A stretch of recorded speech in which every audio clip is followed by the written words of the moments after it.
Hey guys, this is MacTech Genius, and today we're taking a look at Blackvue, but this time with their newly refreshed model, the DR650S. I've been using the previous DR650 for over a year, and I haven't really had any issues with it. You can find a link of my initial review in the description box down below. As you can see, the dashcam is barely visible once installed on the new Tesla Model X. The exterior of the camera is the same as the previous model, mounted behind the rear view mirror. One would not even notice the presence of the dashcam. Blackvue did a very good job with the design. The enclosure further functions as a heatsink, thus I never experienced any overheating. This is the best designed dashcam I have ever seen. This is the 2-channel version, so it includes a rear camera. With the including tinting on the Model X, the rear camera is not even visible from the outside, and I applied an additional 10% tint, so even during a bright day like today, one would not be able to see the rear camera. The rear camera is smaller and connects to the front camera, which is the main unit.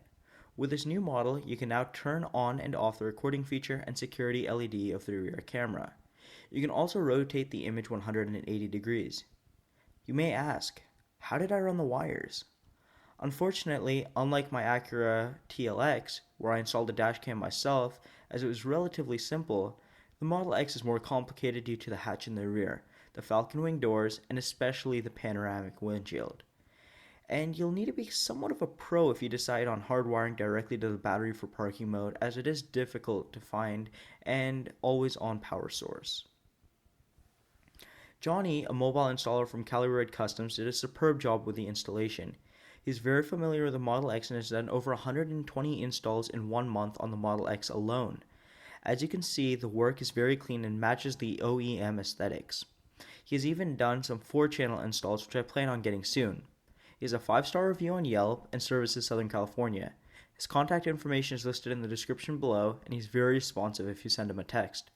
While his charges may be slightly higher compared to others in the area, with his services you won't have any panel rattles, any errors with car's sensitive electric system, or any other autopilot cameras located above the rear view mirror.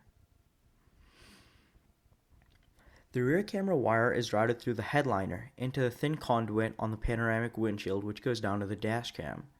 Running the wire through the conduit is the most tedious part of the install. If you're applying any additional tint to the top of the panoramic windshield, I would recommend having Johnny install all the wires through the conduit at the same time, as it has to be removed for the tinting either way, so you kill 2 birds with just 1 stone. All LED status lights can be disabled except for the cloud access light on the side, so I just placed 2 small black stickers to keep this dashcam obscure from smash and grab criminals, which is on the rise in California. The dashcam is always on power source, which is located under the carpet near the brake pedal.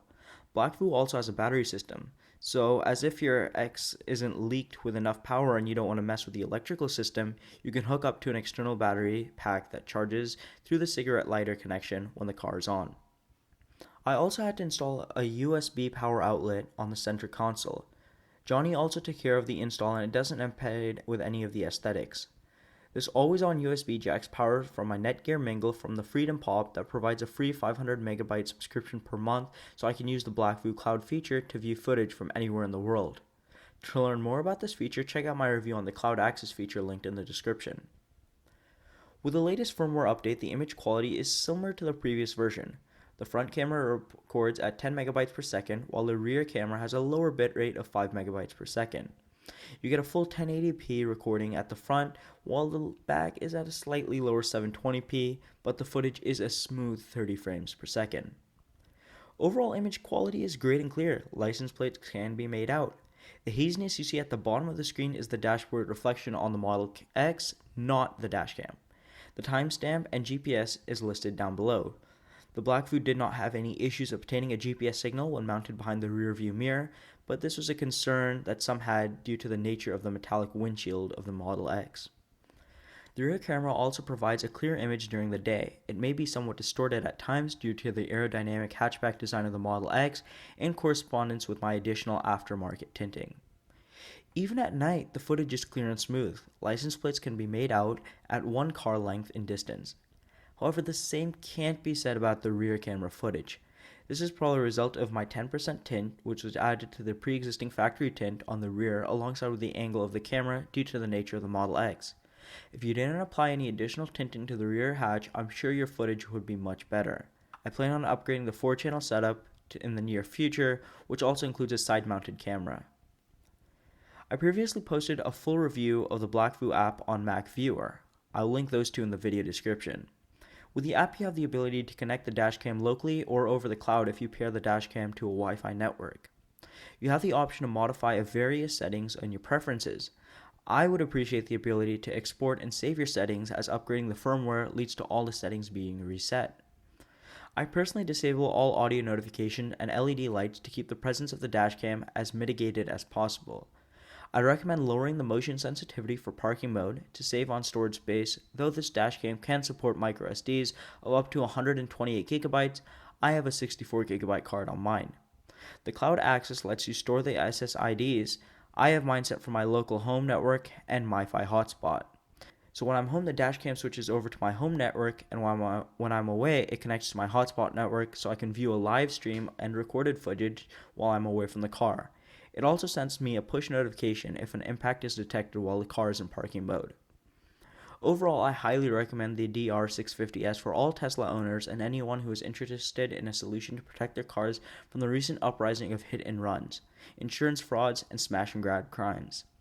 This dashcam lets you know even if someone hits your car when you return with an audio message alongside with a push notification, as I mentioned earlier. I had this dashcam always on for over a month on my Model X, and I haven't had any issues with either the dashcam, the battery, or the Model X. Some features I would appreciate is the ability to create a GPS or Wi-Fi safe zone, so the dashcam can go to sleep when parked in my garage. I'd also like the ability to receive a notification if a loud sound is detected, such as breaking glass. And perhaps on a future model, a built-in cellular modem would be much appreciated as well. Please let me know if you have any questions, and if you like this video, please go ahead and leave a like and subscribe for subsequent Blackvue and Model X videos. Pricing and additional information is located in the description, and if you're located in Southern California, be sure to give Johnny at Calibrated Customs a call to assist with your install. That's all for this time. I'll see you guys next time.